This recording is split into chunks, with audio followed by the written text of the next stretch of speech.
Welcome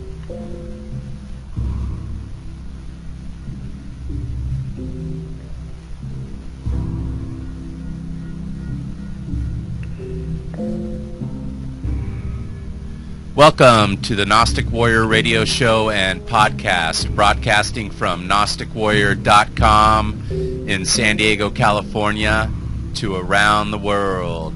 In this episode, we have the pleasure of having a discussion with the great Gnostic author and filmmaker Tobias Churton.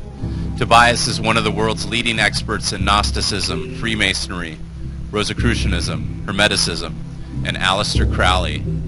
For over 3 decades, Tobias has carried on the work of those great ancient occult authors and esoteric scholars that have went on before him by releasing his own research and knowledge to the world.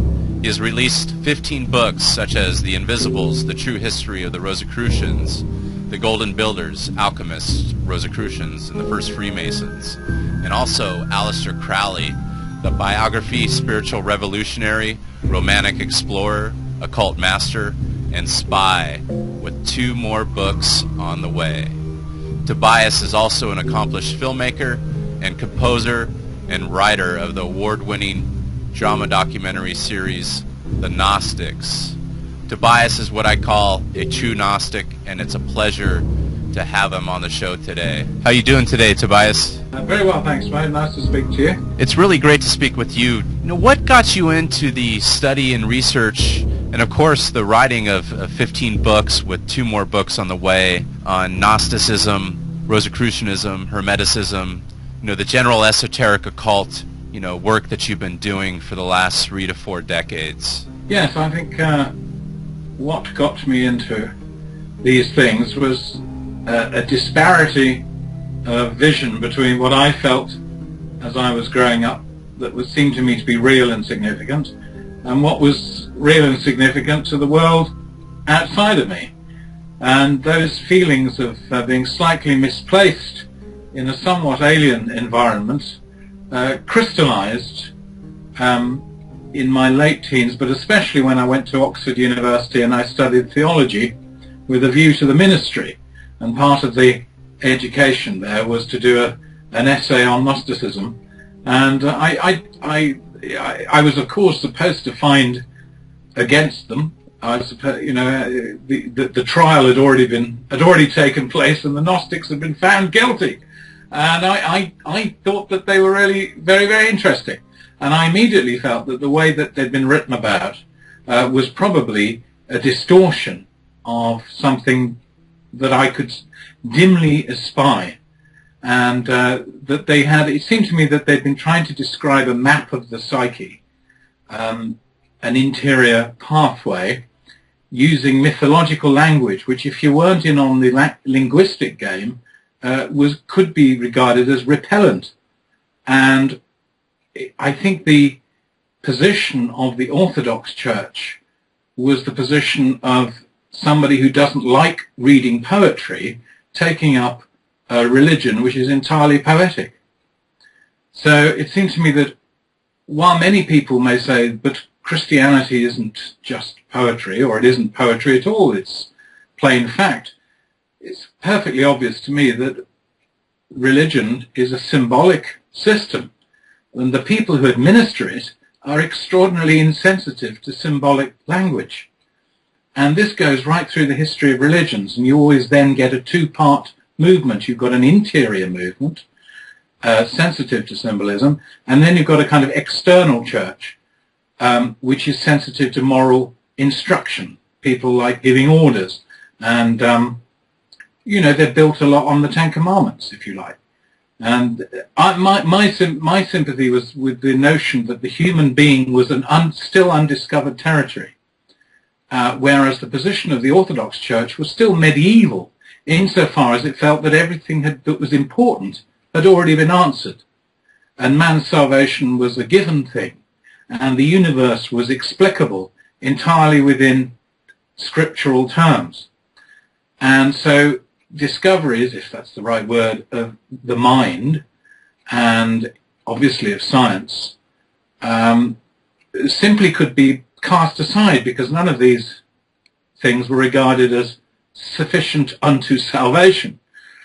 And I didn't quite know why I needed to be saved. And I remember putting that question to my tutor at Oxford. I said, what is it we're saved from? And he said, well, you should know that. And I said, well, I like the idea that we might be being saved from a pack of lies. Then I'd feel that I was being saved from something onerous.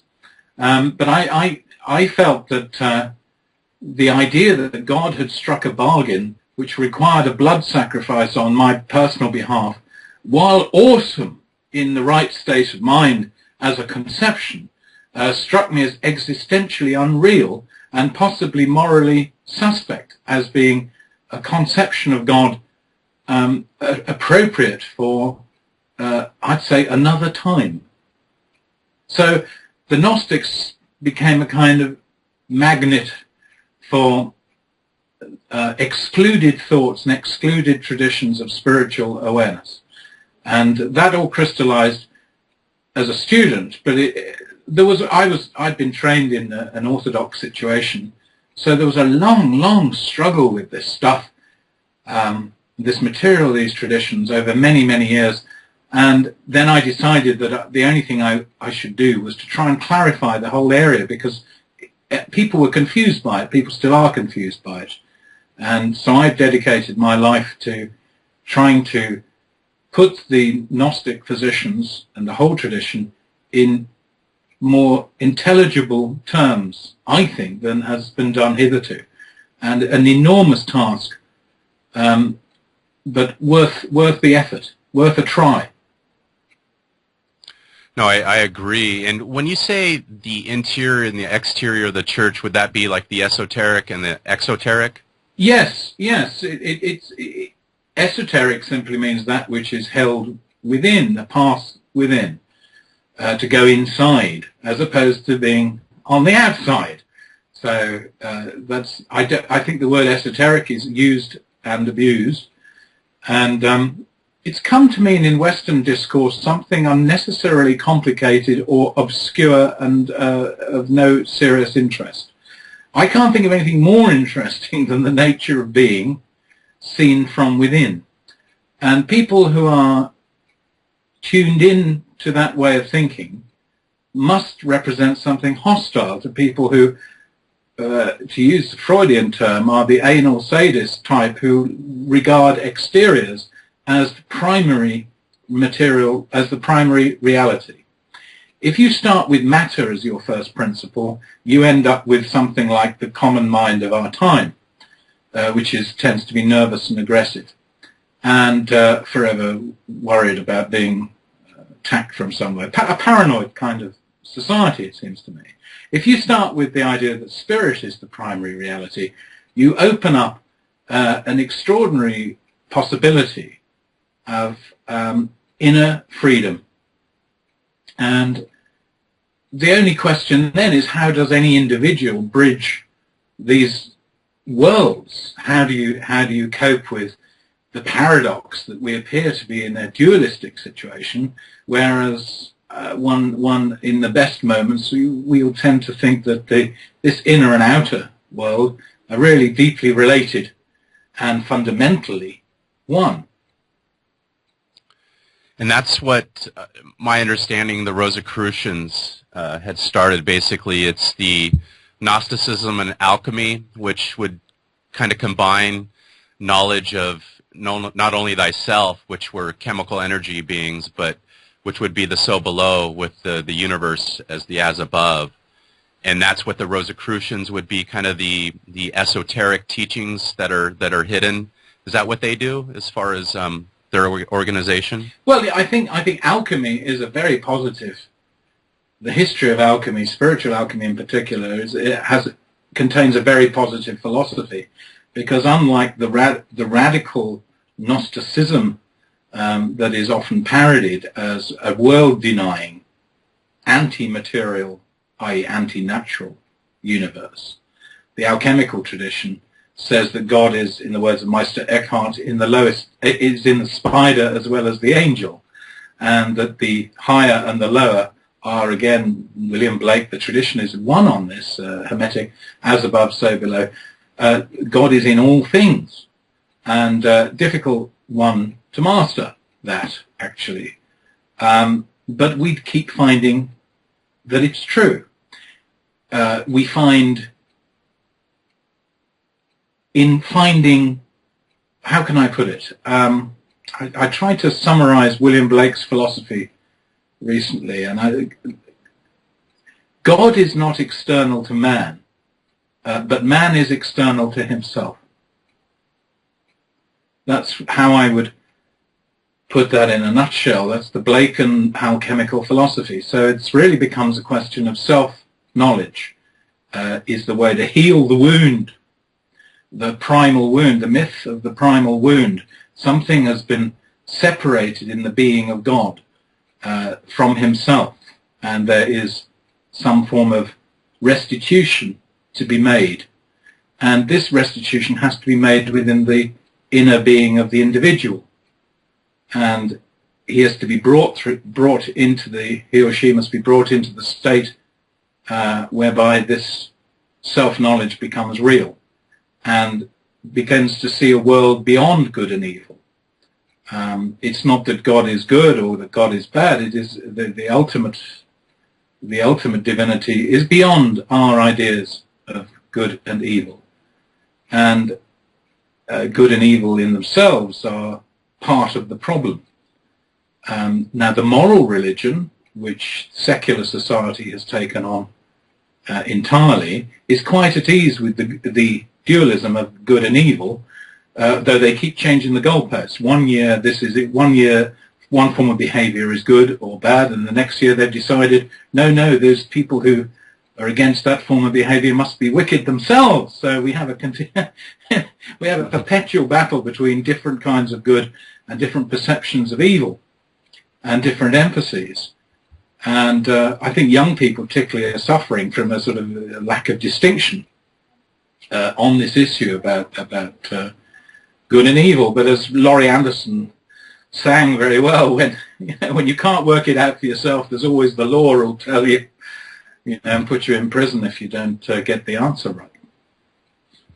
Definitely, and hasn't it been since the churches had started with the Roman Catholic Church, almost like it was started by a specific group of Gnostics? I had read that Simon Magus was the founder of the Catholic Church, and he was actually one of the first Gnostics, and they basically formed their own kind of universal brotherhood, which Catholic means universal, and they decided to place all these teachings in the esoteric and then teach everybody else the exoteric, where they allegorized everything, and it was almost them against the world. And of course, my understanding was that Gnosticism was actually common knowledge at one time in the history of the world. I don't know for sure, but when the Catholic Church came in, they pretty much wiped it out, and anybody who was not with them was against them. So that was kind of the idea of the persecution of the Gnostics. Do you have anything to say about that at all?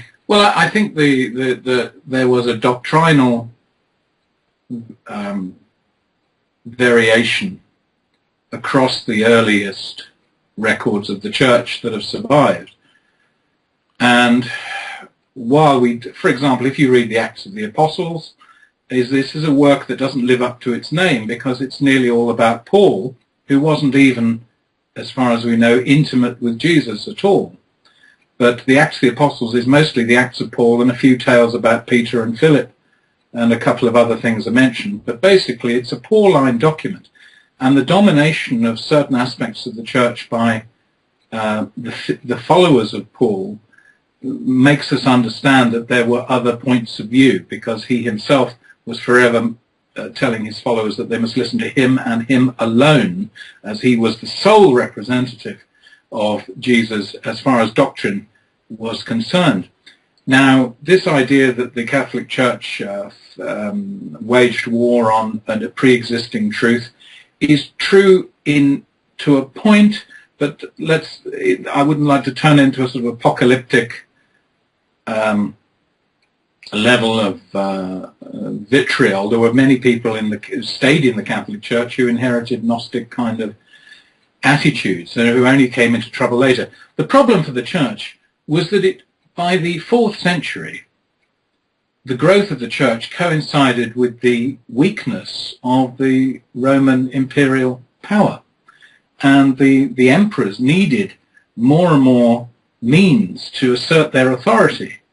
And the old religion, which of the Roman religion, had fallen out of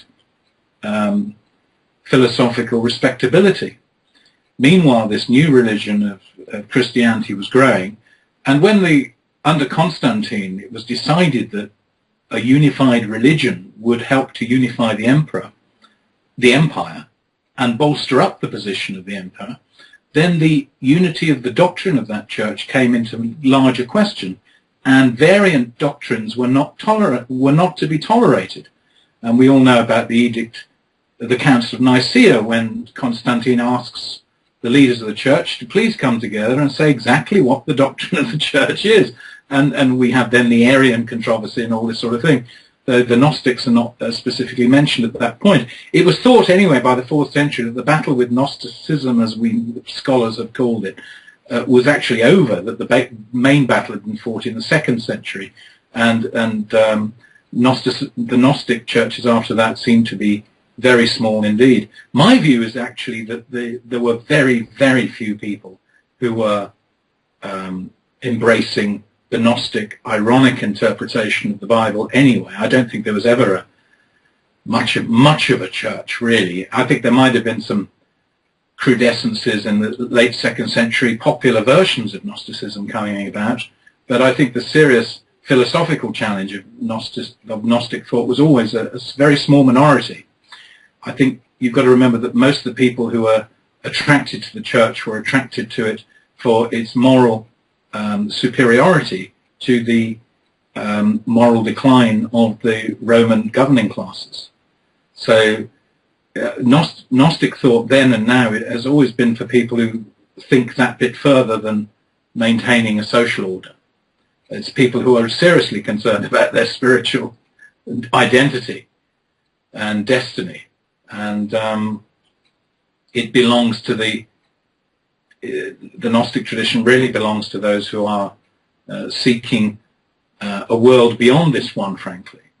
Beyond this one, or a world of which our perception in this world does not give us automatic access to, but which people intuit is primary.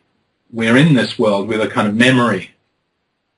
In the Platonic sense, Plato said that we come into this world with a dim feeling that there must be something outside of this cave, but we're not sure what it is. But there are sort of clues along the way which give us an idea. Now, obviously, Gnosticism stands in the positivist philosophy of our time will say, well, it's all this otherworldliness which was always the problem. Religion should be about the here, the now, the doing, the eating, people should manifest religion in acts of kindness, charity, decency, and all the rest of the moral thing, which is great, except we do find that people don't do that, can't do it even if they want to, very often. And I can't, not having lived in those periods, I can't say exactly what was going on in the early church. But the more we find out, especially with the appearance of new, relative, as it were, new documents, our minds are being opened to seeing the Gnostics from their own point of view rather than being told about them. And I can't be the only one who find that some of the Gnostic material deeply stimulating, meaningful, often amusing, funny, and always provocative, because the Gnostic tradition is a challenge to the world, and it's a challenge the world, by and large, has not wanted to hear in those days or now. It was intuited by the Gnostic mind that Jesus was really theirs. It didn't really belong to this formal church. And I think that's still the intuition today. And it became an intuition in the 1960s that I suppose there was a recrudescence of a Gnostic urge then, wasn't there, of looking beyond the given society to to a new kind of ideal. Not obsessed with getting, spending, conquering, destroying, and all the rest of it. But go on. Do you think, Tobias, the reason that we're attracted to it is for that reason, for the spiritual teachings? And, you know, when I look at my life as a kid, I always felt like a fish out of water, you know, and when I was going to church, it didn't touch me like the teachings of Gnosticism do. And even though I respect, you know, the Catholic Church and the upbringings, I see a lot of Gnosticism actually in the Bible, and the teaching is just kind of encoded in allegory. Yeah. And then it's clear that from the way you speak that you're one of those people, like myself, who prefer the way of knowledge. In Hinduism, they call it jnana, as opposed to the way of devotion or ecstasy or mysticism in the kind of ecstatic sense. You're looking for something that makes sense to you. And when you're young, and if you are bright and listening and interested, you're going to suffer disappointment in the conventional church, which is largely based on feelings and order. And listen to this, it's true, I tell you, I've got my hand on a large number of pages which were ordained from above, and you've just got to accept it. Otherwise, you stand in peril at many, many points, not least of which is being disliked by everybody here. But the path of knowledge, or the serpent's party, if you like, is the person is convinced by spiritual experience, spiritual knowledge. And this is not an ordinary kind of knowledge. You can't get it from a book. It grows up inside you, but it's the root of your discernment. It's the ability to be able to distinguish between the bullshine and the true. And if you lose that ability, or you haven't even had it developed, you are in a state of darkness.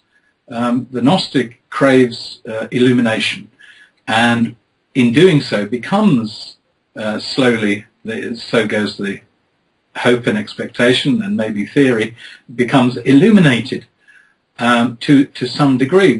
As Jesus said, you're to be a light in the world. And I think that so long as a person is following a path of illumination, they'll be all right. I often think there are more Gnostics than realize it. It's just they haven't given it a name, you know. Yeah, a Gnostic, I know they. You know, a Gnostic sensibility can exist within somebody who intellectually thinks he's totally orthodox. You know? And how would you describe Gnosis and what it relates to different people? Or say I'm a Gnostic here in America, and I've been brought up a certain way, and you're over in the UK, or say someone's over in Africa or a different land. Does who we are as far as our DNA, our upbringing, and our ancestors play a part in this, in Gnosis and knowledge? Well, I would think so, yes, because I think a large part of our identity is inherited, but in a way which, frankly, I can hardly fathom. Who knows what is passed on through deoxyribose nucleic acid? I mean, I don't know whether memories can come through, or is there an inherited wisdom? Is there a collective unconscious from which we can draw on, an Akashic record, to use a fanciful term? I don't know, but I do think that, yes, I think one's background does make a big difference. And I think the culture, I mean, for example, the very appearance of Gnostic thought as an organized body of doctrine required a civilization in order for it to come about. At that period, the Roman civilization undergoing a movement from the East towards more magical and spiritual forms of religion. And so the terms of the world in which we find ourselves are going to influence our capacity to receive spiritual knowledge. But the spiritual knowledge itself remains permanent, absolute, and universal. It is our ability to grasp it and give it some sort of form. And that form will change. The form that experience took in the time of the early so-called Rosicrucian writers, 17th century, will be different to the way it manifests today. but the truth is one and the same and eternal. We can't change the fundamentals of the game, but but the aspect of life on Earth is that things do change, and our perceptions change, and our ability to grasp things changes. I mean, nowadays, we're almost swamped with knowledge, and most of it fairly useless, but people have got a hunger to know. They might want the answers a little bit too easily and a bit too quickly, and God is not the internet. You're not going to be able to just dial up the question and get the answer. Spiritual growth happens in a spiritual way, and that, in that sense, it's true for all time. I suspect, though, strongly that anyone who's touched the light, shall we say, the spiritual truth, finds themselves in agreement with the esoteric traditions of other cultures. It's clear to me that the Kabbalist of Judaism, the Sufism of the Muslim, the Gnosticism of the Christian, and there is pagan Neoplatonism of the pagan, and the Zen of the Buddhist, and the Brahmanic higher traditions of the Hindu meet fundamentally in an acceptance of the spirit as being the fundamental truth and the aim of man's desiring. Yeah, I've noticed that in studying, they all cross over, and you could write on a subject and literally take from each of those schools of thought and put it into an article, and they'll all mesh together. And I've noticed that in writing, definitely that's what it does. In Rosicrucianism, how would you explain Rosicrucianism as far as what their goals are? Are they Gnostics and alchemists, or? I don't know what you mean by Rosicrucian. Do you mean organizations in America today such as Amorc? Is that what you're talking about, or do you mean broadly traditions of alchemical Christianity, or what specifically are you thinking about when you say that? Are you referring to the Order of the Golden Dawn, or what? John? Well, it's a huge area. That's so definitely. Christianism, Yeah, I know, Tobias, you're more of an expert than I am. I've been, of course, turned on to Amorc here in America, right? And have read some of the teachings from Max Heindel and the various Rosicrucian scholars, and then I know there's an esoteric tradition that is much later than that. So if you could start on the Christian kind of basis of that, and then if you can go into it's Amorc, is that how you pronounce it? Yeah, the okay. Ancient mystical Rosicrucis, isn't it? Order of Ancient and Mystical Amorc. That's the acronym. But anyway, okay. Founded by Harvey Spencer Lewis, isn't it?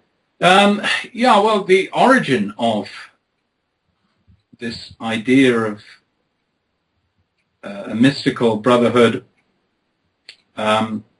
is Gnostic, and goes back to the idea of the mystery schools of late antiquity.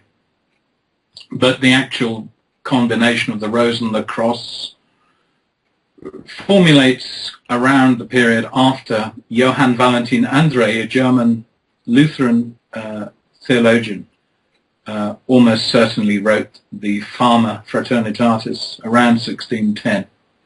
1609, 1610. It starts to circulate in a manuscript in Germany, and it's published in 1614 without his approval. That's very important.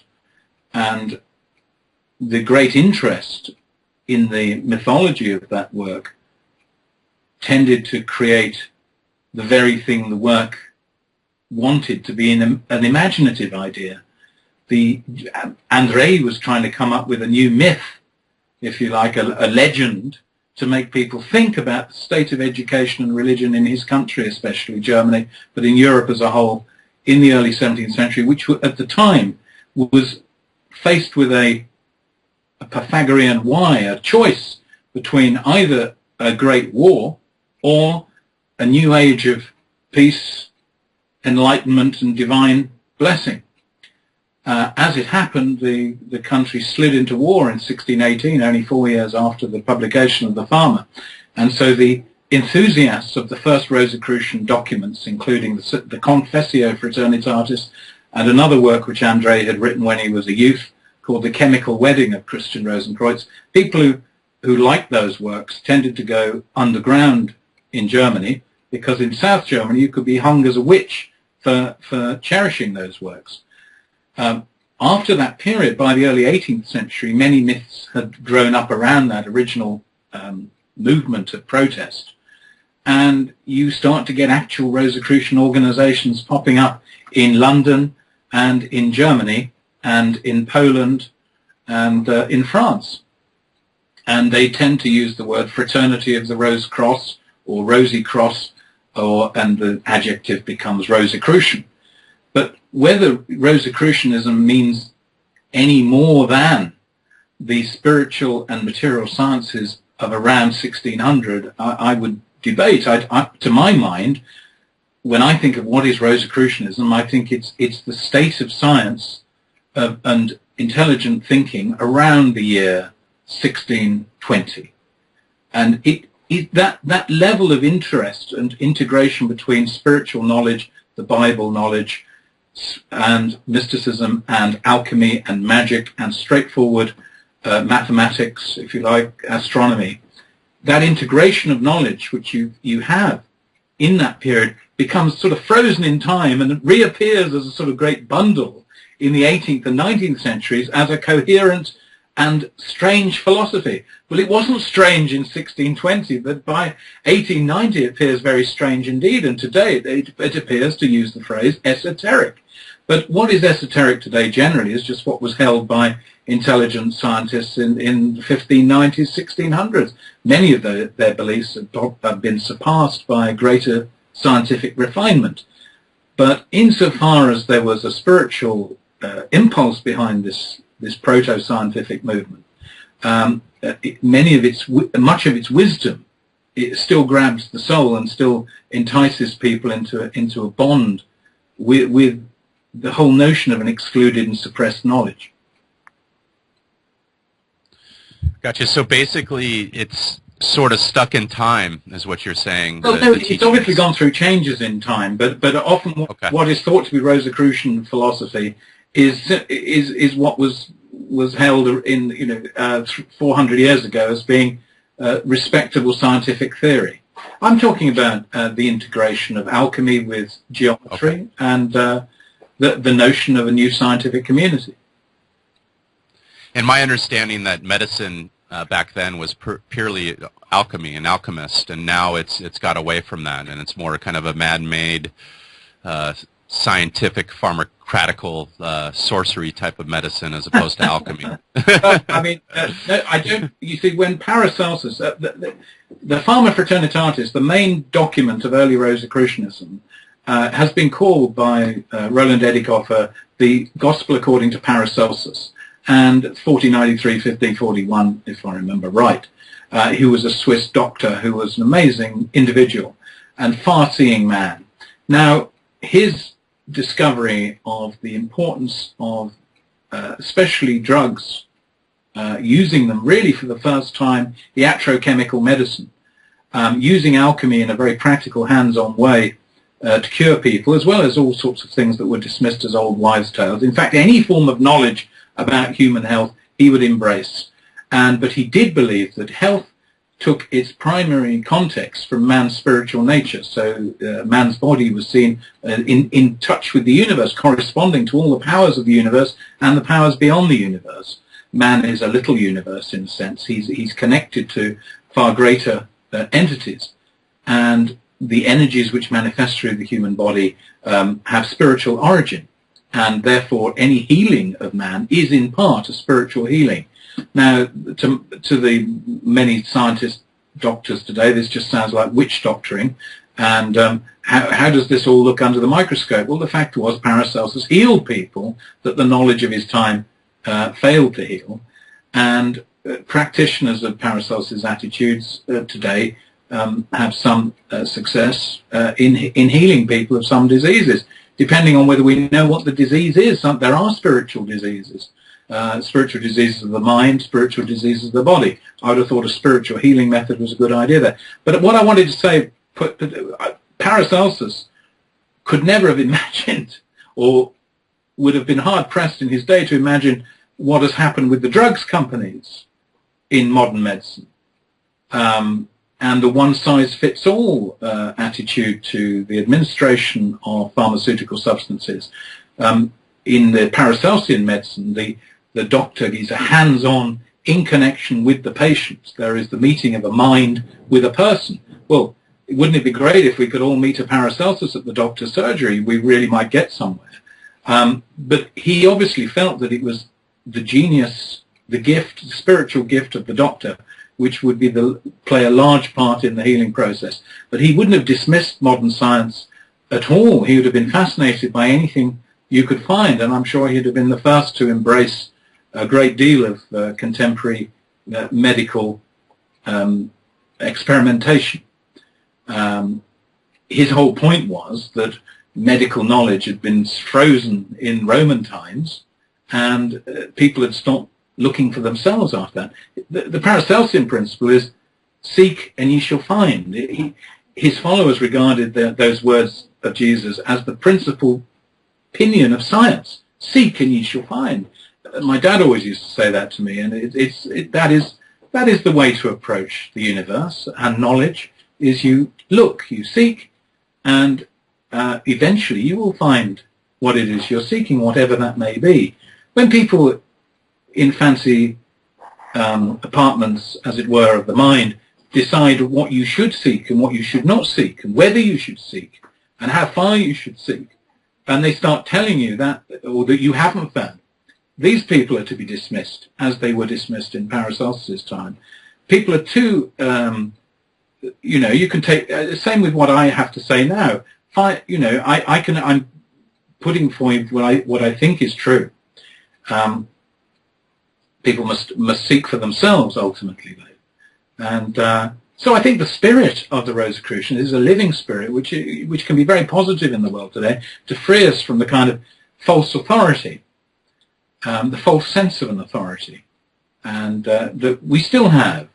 We rely far too much on what Dr. So-and-so says, what Professor so-and-so. In England now, you can't move for documentaries presented by people with the word doctor before their name, and I find it very sad. 20 years ago, somebody like Jacob Bronowski, who was a very brilliant man, was a professor, but they didn't say Professor Jacob Bronowski. We're back to a kind of medievalism of fancy titles.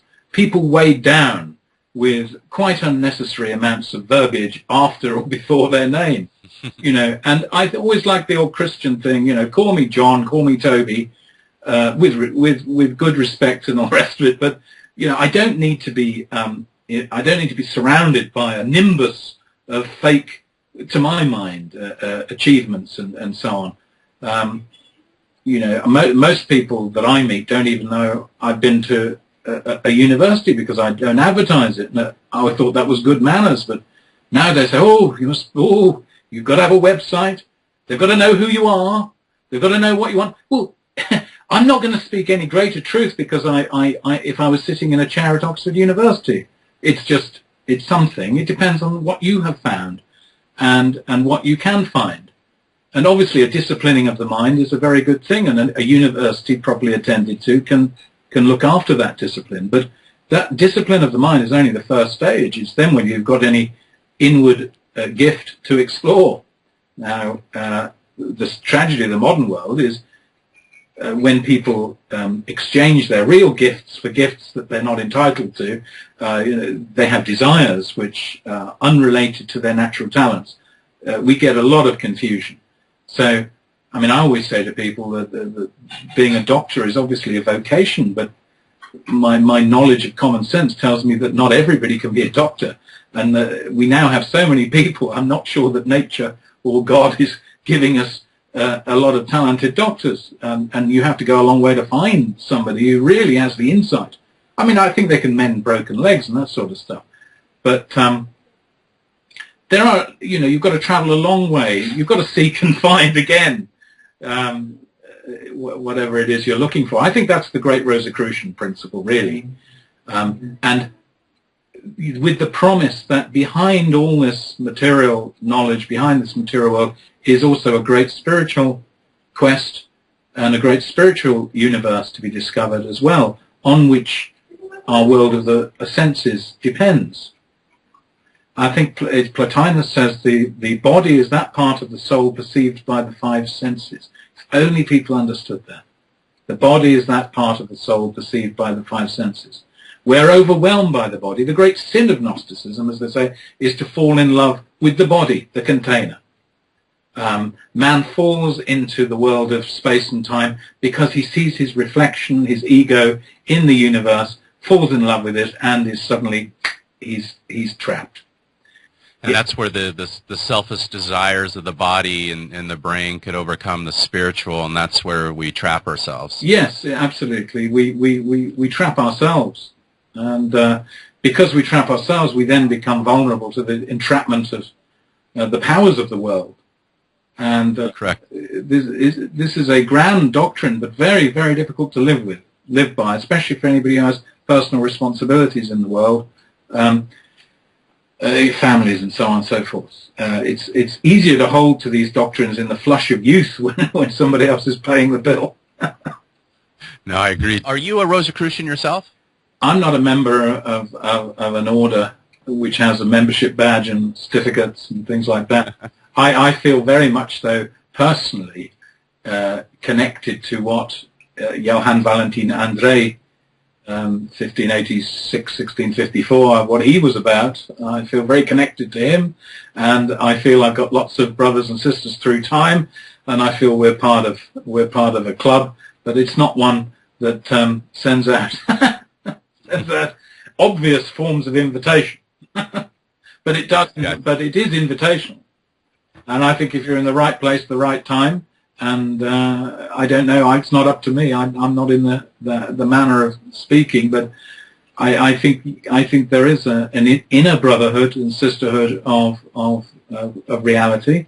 Yeah, it's much better than being in a club or a regiment or something like that. Or it's more fascinating and ultimately more secure. No, I agree, Tobias. I'm not a member of any type of club or fraternity myself, and I look at the writing of books and doing the movies like you did, the Gnostics in the mid '80s, and you've written several books. That it's a way to connect with people out there who have similar ideas and think similar. Then also the internet is also great to connect with other people out there, and kind of that brotherhood, and we're touching people out there who think similar.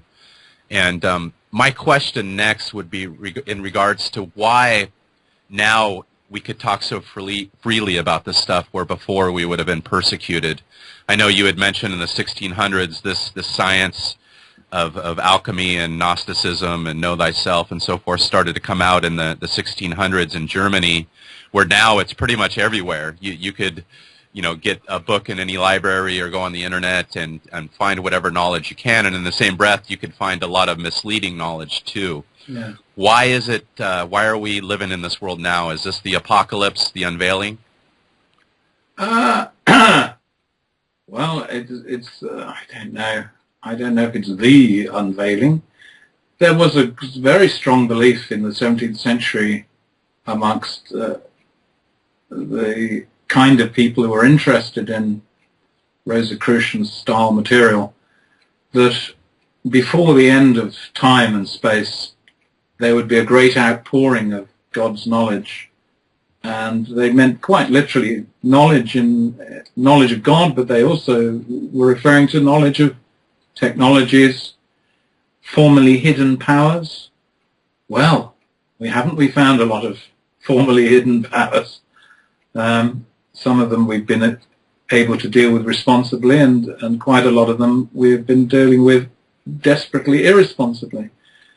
So there has been an apocalypsis, which means to come out from hiding. And so in that sense, it is an apocalyptic age. What is sad is that certain fantasies of apocalypse have, the more vulgar idea of it, of course, is of a destructive power.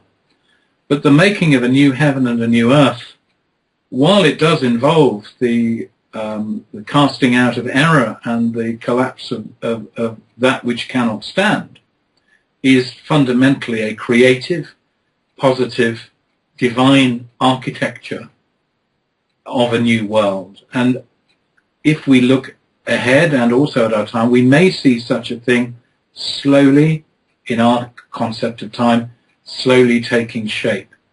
So I see the new heaven and the new earth and an apocalypse as a thoroughly creative and real thing that is happening primarily in the spiritual reorientation of some people, not all, never will be all. And in that sense, there is the possibility of a new heaven and a new earth. But I think you have to have a spiritual way of seeing this. It is quite obvious to me that the book of Revelation is a work which really should not be in the hands of non-symbolic minded people.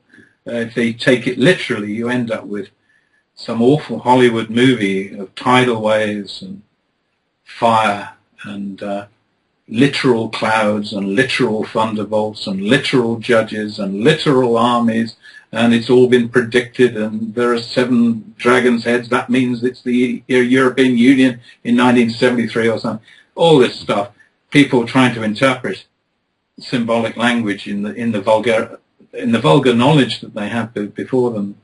That's not an apocalypticism which has done anybody any good anywhere. Whereas I think if we work on the Gnostic interpretation, we'll find, yes, I think we are in a sort of new age, aren't we? I think a lot of people have said it and come up with different formats for it. But it seems to me that possibility lies within us and before us. Not always obvious on the daily basis, because the news. How many journalists think beyond, the current story, which is simply, a news story is just something you sell. It's a product. It's a commodity, and you've got to go behind that image to see what's really happening in the world at any given time. But one must beware of fantasy and be a little, I'd say, certainly patient. You could get me in another day and I'd say I see no such possibility. It's just the same old human drama played out. But actually, in terms of knowledge, in terms of the knowledge base of man, there has been obviously a very significant difference between 17th century and ourselves. I remember spending a wonderful afternoon with a man in the early 70s who was a friend of my father's, and he knew, his grandfather knew an ancestor of mine who was born in 1754. So we're only so many generations away from an age where no one had ever seen a balloon. So yeah, we have a lot of knowledge. I'm not sure that we have the spiritual maturity to cope with the knowledge we have. When I think of the way nations strut around with missiles, what we've seen in the Far East recently is you could say, well, they're only doing what we were doing 40 years ago, showing off our phallic missiles. Look at mine, it's really big and bigger than yours, and I can throw it at you. Look at this. This is a spiritual sickness which we're still contending with, and in that sense, we're still back in the Stone Age. I don't know about the apocalyptic era. It seems to me, in the apocalyptic era, we're going to get the lot. We're going to get the madness of our darker ancestry, and the excitement and the wisdom of the divine humanity which is within us. So I think we're going to see all these things. And I think we're seeing it now in those who have the spiritual insight. and are connected to the within, and not just sold on all the materialism and the selfishness, can see that. And it's, to me, it does seem like it's being played out, and those same people who had started the church and the various factions are pretty much going through with the plan. And it seems like, the governments understand exactly what's going on, and they use the media to kind of control us, but they also allow us to not get taken in. We don't have to turn on that TV. We don't have to listen to all this negativity that we know as alchemists can screw us up, and our whole chemistry makeup of our bodies can be changed from fear and from constant stress, which you had mentioned earlier in the podcast, seems to be the common way of thinking of man today. Well, divide and rule, make them scared, and you'll get, the government wants to deal with something it finds it's in its way, send a couple of guys down, bully people. It's the way they operate, these people. Bully them or tell them they're mad, or isolate points of view as being unacceptable points of view, and all of this sort of thing. It is, you've got to, as Jesus said, you've got to be wilier than serpents. You're dealing with people whose grasp of the world boils down to cash and wealth in the limited sense of the word, power especially. These people often appear to stop at nothing. I'm almost amazed that the whole world hasn't turned into a mafiosi empire. Some would say it has, and maybe we are just operating in a tiny warp of freedom within it, you and I talking over the Atlantic through this cyberspace. But I'm not convinced at all that the devil has all the best songs or is running the show, frankly. Yeah, that's my thoughts and hopes, is that, behind the scenes there's this brotherhood that is secretly controlling the strings, and they're going to say game over soon, and those people that are running the show, the mafiosos and so forth, won't have a job anymore. Someday. That's my hopes. Well, that's always been our hopes, hasn't it? That's been the hope since they prayed for a release from King Herod. We always look forward to the downfall of the oppressor, and the oppressors do get brought down, and there's usually another one somewhere turns up to take the place. But that is the nature of the universe, of this projection of universe, is that there will always be a balancing. So long as the world of time and space exists, there will always be the dualism. You're always going to get some enemy of some kind. One shouldn't get too paranoid about it. Sorry about that, Mo. I'm waffling a bit. I'm not. I don't have all the answers. No problem. I'll edit that out. That'll be no problem. Let's go. Let's get on to a quick subject before we have to end the podcast. I want to talk a little bit about Aleister Crowley and Crowley. What? Yeah, Aleister Crowley that's how you pronounce it. Yes, it's Crowley, as in holy. Gotcha. What are your thoughts on Aleister Crowley, as far as, was he there to mislead his followers, or was he there to lead them to the light? He wasn't there to lead them to the light. He was there to get them to lead themselves to the light. That was the important thing with Crowley's system of.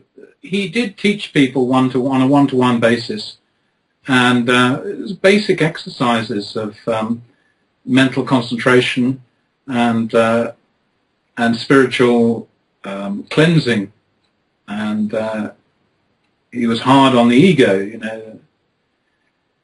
His idea of the ego was pretty Freudian. It's sort of something in our way. I think he was into an enlightenment program.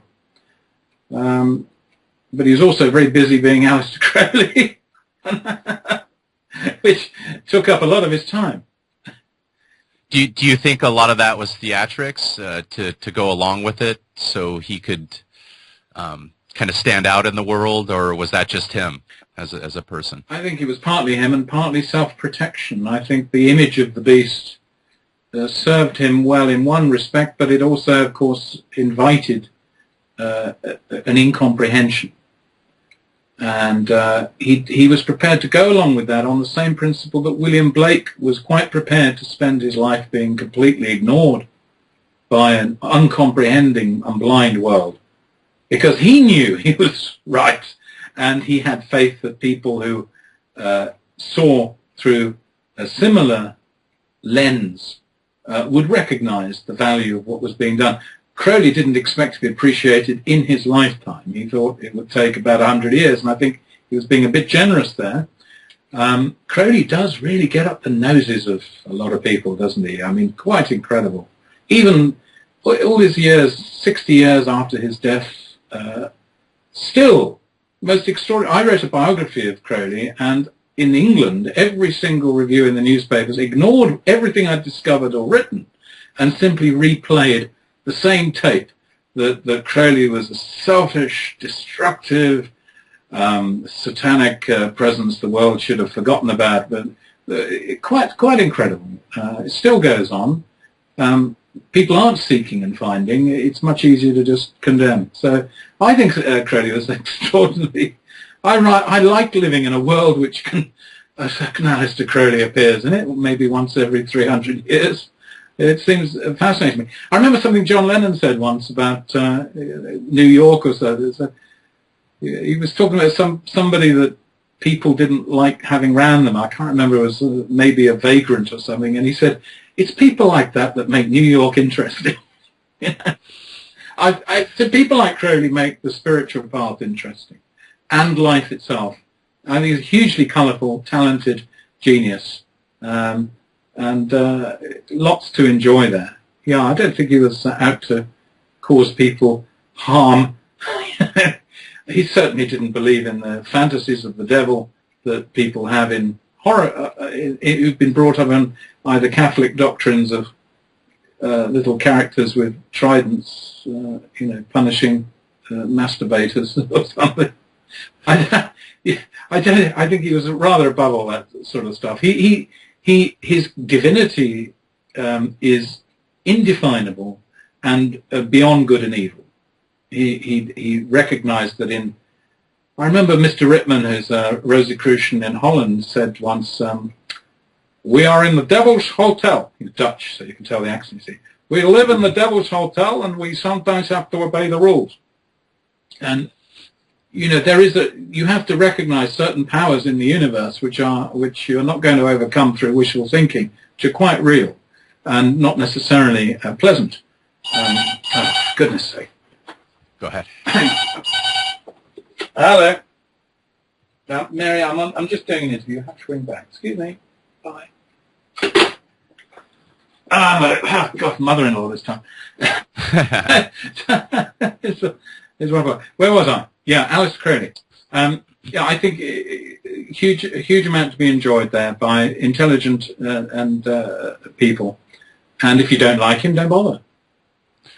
Are there any books or teachings that you recommend by Crowley that someone would read? As far as Gnosticism, a lot of the followers of my podcast are into Gnosticism. The Book of Law, or... Well, I think you need to know... I think on the copy of the Book of the Law I first read when I was 21 or 20. No, I was 18, 19. Anyway, I was about 19, I think, I read it. And it said you must destroy this copy after first reading it. So if you are going to read the Book of the Law, do remember that you may have to buy another one if you like to. I thought it was excellent advice. Are you there? Yeah, I'm here. Yeah. I think that the Book of the Law is it's a curious work. And its discussion is technically forbidden, the contents of it, because Crowley didn't want it to be the kind of text that people started arguing about, which he'd seen in the religions of the world. People end up fighting over interpretation of text. He said, read it, make of it what you will, and if you want to test your thoughts on it, come to my writings. He regarded himself as the only authoritative arbiter of that book. It was not for somebody else to set themselves up saying what it should be, what it might mean, except for themselves. That's their own business. But there wasn't going to be a situation where, there wasn't going to be a St. Paul who comes along and tells you what Jesus meant. And if you think about it, Tobias, that's a true Gnostic right there. You know, you write what you write, and you don't tell people what to think. They come up with their own conclusion, and then they move on. And you don't, if you disagree, you agree to disagree, and that's it, right? Yeah. You've got to, I mean, Crowley had he had a religious fundamentalist upbringing, so he knew all about what, you know, he could have chosen the total fundamentalist path. That's all he knew as a child. I mean, he was in an exclusive, his church regarded what most evangelicals in America today they would have been regarded as outside the true faith. They weren't evangelical enough. It was an exclusive sect. He wasn't allowed to meet people as a boy who had other beliefs. So he knew all about where biblical idolatry, as I call it, worshipping the book but not understanding it, putting the book on a pedestal, but not working with it, except in the usual, you know, your Bible study, and where it's all interpreted more or less for you. And if you deviate from that interpretation, must be something wrong with you and all the rest of it. Crowley had enough of that sort of religion, and he had an adventurous spirit, and he went out into the world and went to India and discovered things for himself. And what he wrote, you asked me which Crowley book I would recommend. I would always recommend a book called The Confessions of Aleister Crowley, an autohagiography, because it's a superb piece of writing, and it's a wonderful read, very, very amusing. And the spirit of his remoteness, he had his wandering in the world, he had a remote feeling about the world, as you get in the poem Alastor, by Shelley's poem of the wandering person in search of a dream, vision. You get that. But Crowley's a wonderful writer, especially when he's writing about himself in relation to other people. It's hilarious. And it stood the test of time, that book. And I believe there's going to be a new version out fairly shortly, which has put back a lot of material that was cut from the release versions. So that's something to look forward to. I would say The Confessions is a pretty good way to start, if you want to read Crowley. Yeah, definitely. I want to get more educated. To be honest, I haven't read many books. I've reid articles and seen documentaries. I've read my biography. I think my biography of Crowley is also. I took the view. Let's hear what Crowley has to say. Let's forget this. You've heard it, or you've heard all the negative stuff. You may have heard some positive stuff. Let's hear what he has to say. And I wrote my biography with that in mind, for him to speak clearly in context of his life. And there's a lot of, you get a feeling of it from there, and I suspect you'll either love it or hate it. Yeah, and that's true Gnosticism, going at it without a preconceived notion and going into your writings and doing that. And I think when we read anything, we should do that as well, and take from it what we like, and don't condemn the writer or the source. Why was he demonized by everybody? Was it just the media? It's a great mystery in a way, but he wasn't demonized by everybody. The respectable newspapers in Britain and in America, I think, treated him, either ignored him, which is the usual thing, or treated him with respect. It was the dirty papers, it was the gutter papers who saw his potential for selling papers because of this reputation for wickedness. And, if you look under a stone, you'll always find something unpleasant. You can. It doesn't take much. If you want to build a negative Crowley, he's there. But he was very honest. He said he didn't hide his virtue. He didn't hide his vices, like so many do. He revealed what his vices. He wasn't necessarily either proud of them or ashamed of them. It was the way he was. It was honest, fundamentally honest outlook. But he didn't claim to be JC, a paragon, someone to follow in that sort of way. But he was a living human being who'd broken free from so much of the neurotic character garbage that people grow up with. He'd become a free soul. He'd freed himself from the world to a huge degree, and in a positive, he could look down on it as you would expect from a mountain climber who. He had the highest climbing record in the world. He was a great climber on K2. And an adventure of matter, an adventure of the spirit, and a wicked sense of humor. And if you like that, you'll like him. He's there to be explored. Definitely part of the Gnostic tradition, as I understand it. Definitely. He had respect for all the best of it. Yeah, and Tobias, I know you've written a lot of books. I think 15 total. I think I'm starting my 17th book. I've just been commissioned to write a biography of William Blake, which is proving to be an enormous task. Is that because there's not a lot of information out there to find? Or there's both too little and too much. We know too little about his actual life. Most of the biographies, in fact I would say all the biographies, give the false impression that you can write a straight biography of Blake, but the trouble is that he kept no diaries. There's very little real information about his life. He never wrote a poem about his wife. He doesn't talk about his parents. You long to hear Blake's real voice. You don't. You get this continual declamatory, bardic pose that he wrote in so often. It's hard to find the real man in the writing, as it is also in the art. He tended to illustrate his visions. I mean, he had a clear vision in his head, and then he would paint that, rather than discover his art through the act of painting. I feel is a problem. But you'll get people out there who think Blake was God Almighty, and I'm looking for the truth of Blake. I'm not there yet. I've been studying Blake now for over 30 years, and I thought I had it, but now I'm really coming down on the question of trying to tell his life honestly and truly, and reach the truth about him. I'm finding it an immense challenge, and that's why it's so worthwhile, because I don't think the job's really been done. Sorry for all the other biographers out there who may feel it has. I think not. I think what we have, I think the image of William Blake is a confusion and largely legend. And he's been projected upon by many students of English literature who've, they rather see him as so often happens with this kind of person, they project their best self onto the person they decide they like, and that person then becomes a kind of idol. But I remember I was to make a film about William Blake in 1987. Brian Blessed, the actor, I went down to his house and we were talking. He said, we went for a walk in the woods to discuss the film, and he said, "Tell me, Toby, what was William Blake really like?" And I always remember, this came back to me. I suddenly thought, God, I don't know. I'd read too much to realise I'd projected my thoughts about him.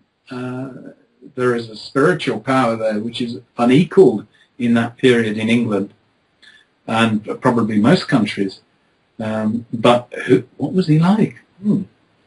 So that's one of your main goals in a biography, is like you did with Crowley, was to find out exactly what he was like, the true man, as opposed to what people write. Yeah, that's my aim. I want to clear up the jungle that surrounds these very complex subjects that have been muddied beyond belief, that I can't find. I know there's something interesting there, but it's become unintelligible. And my aim is always to try and find the intelligible meaning of it, and to put it over in a way that I hope intelligent and seeking minds will enjoy and get to the point. If I don't do that, then I failed. Now, if you write in that way, you often find people are very disappointed because you haven't given them what they thought was the end of the story. But you do your best.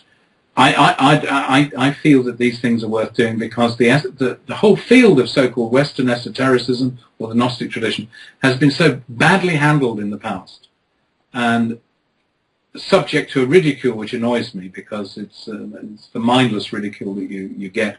But sometimes the tradition hasn't always helped itself. It's become obscure. And my job is to put clarity and lineaments into this thing, and put the scaffolding up so we can see clearly what we're dealing with. What do we mean by spiritual? What does that mean? What do all these terms? What are they really all about? What are we saying? And I keep pounding my brain with these questions and seeking a higher guidance through it, which occasionally comes through when you're writing. You suddenly, the neshama opens up, the higher mind, and and you write it down, and you think, sometimes it's very strange. I don't believe, reason cannot comprehend the ultimate truth. It cannot. And even words can be expressive, and you can speak in a way that will speak to somebody who's had that experience, and that crosses over. But if you're talking to somebody with no spiritual experience, it doesn't matter what you say. They won't get it. And the necessary character armor of ego will reject it. So the problem with writing about these subjects is you're not going to please everybody, and you're going to suffer quite a lot of rejection. But again, you do what you're here to do. And this is your mission, Tobias. It's you're kind of doesn't it? Yes. Yeah. The truth of the pudding's in the eating, as they say. Yeah. When I look at your books, it's almost like you're doing that with everything that you're writing about, from John the Baptist to the Gnostic philosophies to Crowley to Freemasonry to the Rosicrucians. It's pretty much you're the next writer in line involving these old writings. It's like you're on the path of evolution to taking them to the next level, so people in the future could understand them better. Yeah, absolutely. What is the old Rosicrucian saying? Fail not of an heir. Well, I hope out there are lots of heirs going to inherit this stuff and work wonders with it. I really hope so. It'd be very sad if people just enjoy it and then forget about it, but I don't think that'll happen. I actually think there's more interest.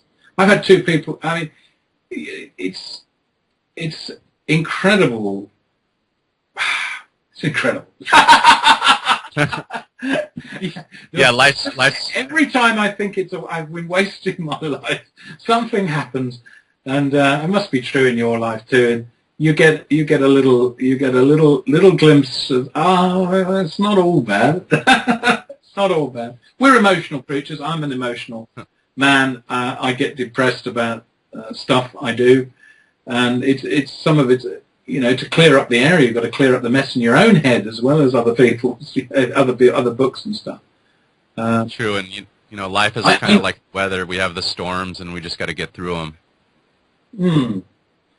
Yeah. Well, we're still talking. I found an interview I'd done with Kathleen Rain, who's a wonderful, wonderful woman. Died a few years ago now, but she was 92 when she died, and she knew everyone of the old W.B. Yeats era.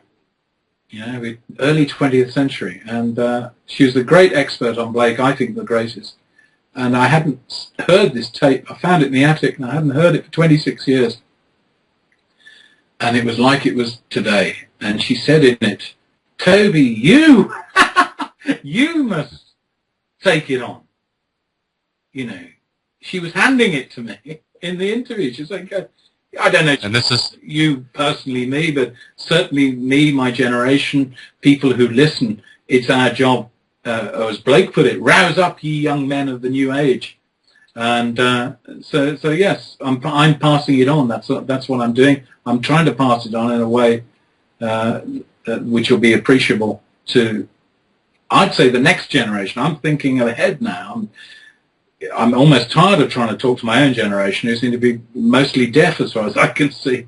But they've had this wonderful. They have never got over the red braces and Wall Street. My generation that I grew up with, it's very few have stopped to smell the roses. They've been wrapped up with ambitions and getting on, and I'm just, you do feel sometimes, but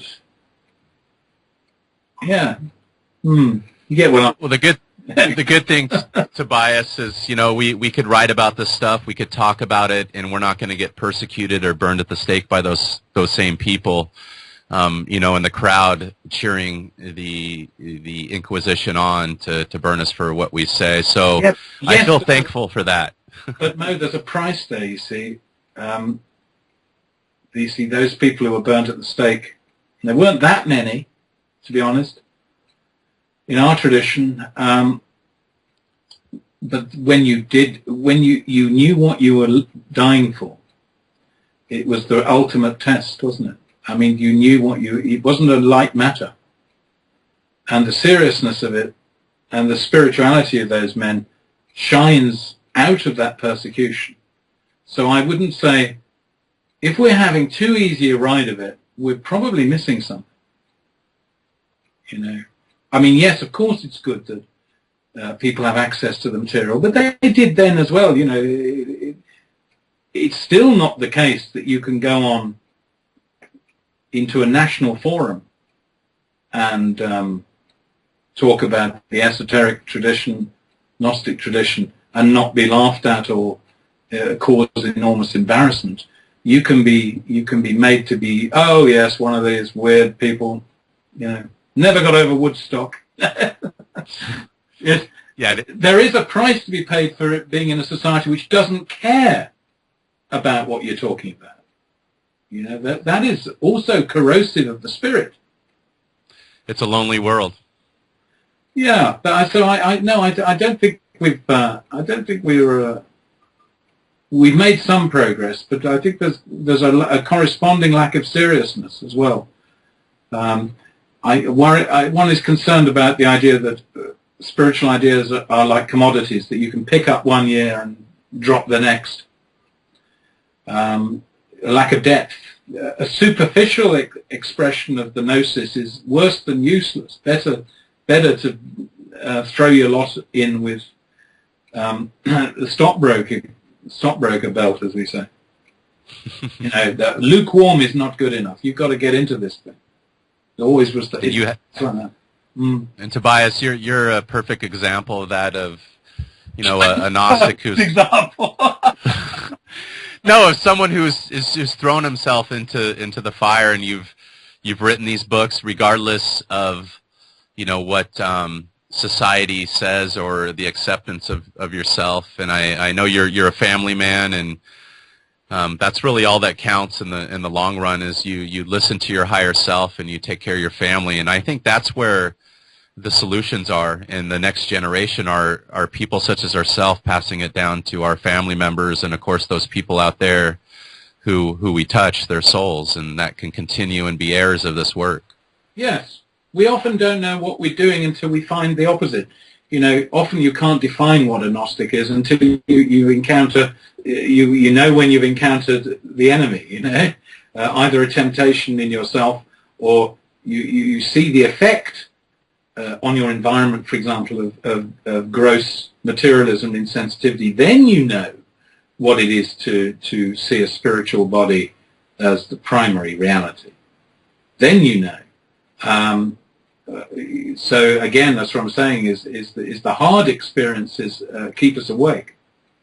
The whole thing about Gnosticism is awakening, isn't it? It's not about a kind of comfortable resignation to knowledge. It's staying awake in a world that wants you well asleep. I agree. It's staying awake to your higher self and always listening to it. And then, of course, we live in a world that's ruled by the devil or by Satan, where it is ruled by gross materialism and selfishness, and we got to find a happy medium where us spiritual Gnostics could operate in this world without getting eaten alive, and then, of course, make a living to support our family. So it's a tough road, but one that I see getting easier, and I appreciate your time, Tobias.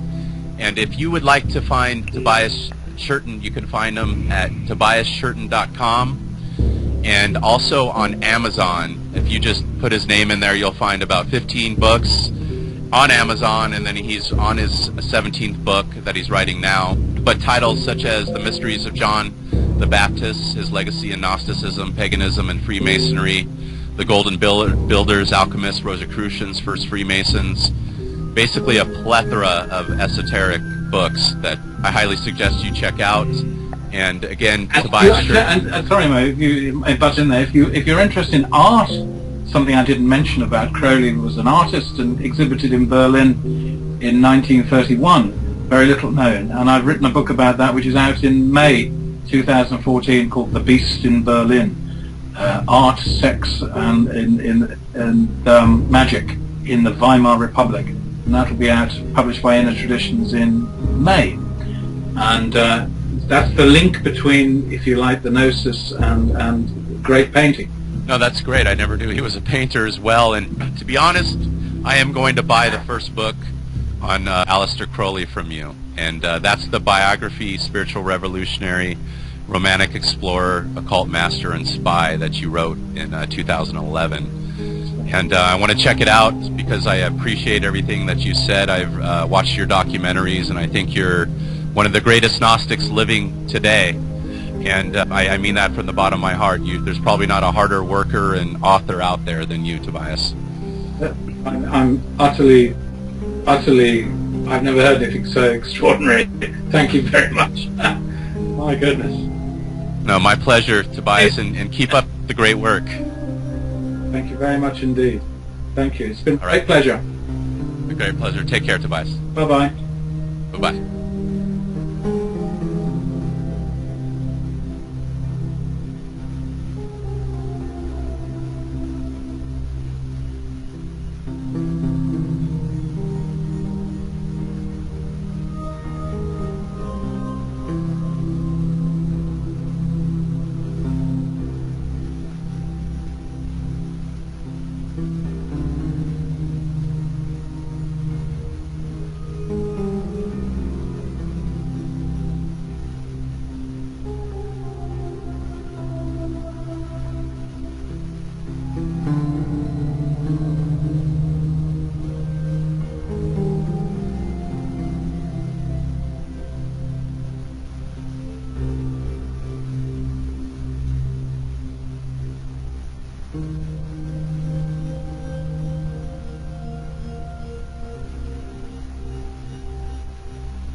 Thank you.